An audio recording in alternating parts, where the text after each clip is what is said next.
आपण सर्वांचे धन्यवाद. तुम्ही कार्यकर्ता ओबीसी कार्यकर्ता म्हणून आज इथे पेंडॉलमध्ये बसलेले होते, राजकीय भूमिका तुमची नव्हती. काय ओबीसींना खरोखर केंद्र सरकार असो राज्य सरकार असो न्याय देईल का, काय वाटतं? परमपूज्य डॉक्टर बाबासाहेब आंबेडकरांनी आर्टिकल 340 प्रमाणे ओबीसी समाजालाही सुद्धा आरक्षणाच्या व्यवस्था घटनेमध्ये दिलेल्या आहे. हा लढा आजपासून नाही, हा लढा अनेक वर्षापासून आहे.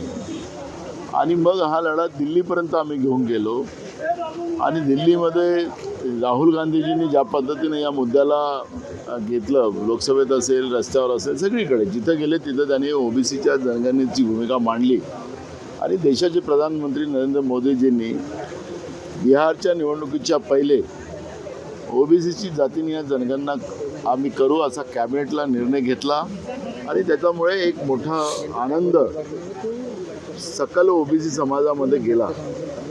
पण आता जे काही 1 एप्रिलपासून जनगणना जे सुरू होते केंद्र सरकारचं, कारण की दर 10 वर्षांनी ही जनगणना होते.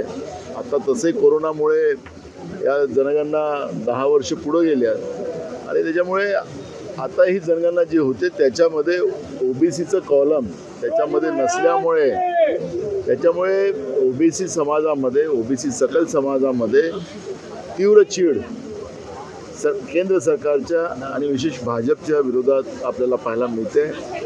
आज हा काही राजकीय मुद्दा नाही. मी स्वतः आमचे अभिजित बंजारी असतील, वडेट्टीवारजी असतील, चरणभाऊ वाघमारे असतील, सगळे आम्ही आमदार असलेली लोक, कारण की आखरी आम्ही समाजाचे घटक आहोत. आमदार हा नंतरचा मुद्दा आहे. आखरी या समाजाला न्याय मिळावा ही अपेक्षा आमची सगळ्यांचीच आहे. आणि म्हणून जे लोक अनेक वर्षापासून या आंदोलनाचं काम करतात, आपण पाहिलं असेल की आता या संघटनेतले जे काही वयोवृद्ध मंडळी आहे ती 80-80 वर्षाची आहे, ती सुद्धा याच्यामध्ये दिवसरात्र काम करून ओबीसी समाजाला न्याय मिळावा अशी अपेक्षा घेऊन चाललेलं आहे. आम्ही तर त्यांच्या पोराप्रमाणे आहोत. आणि म्हणून आमच्या सगळ्यांची भूमिका आहे की याच्यात राजकारण येता कामा नये, कुठलंही राजकीय फलक त्याच्यामध्ये जाता कामा नये. हा सामाजिक मुद्दा आहे आणि म्हणून हा संदेश देण्याचं काम भंडारा जिल्ह्याच्या वतीनं आज महाराष्ट्राला दिला आणि पूर्ण देशाला देण्याचं एक काम या ठिकाणी झालेलं आहे.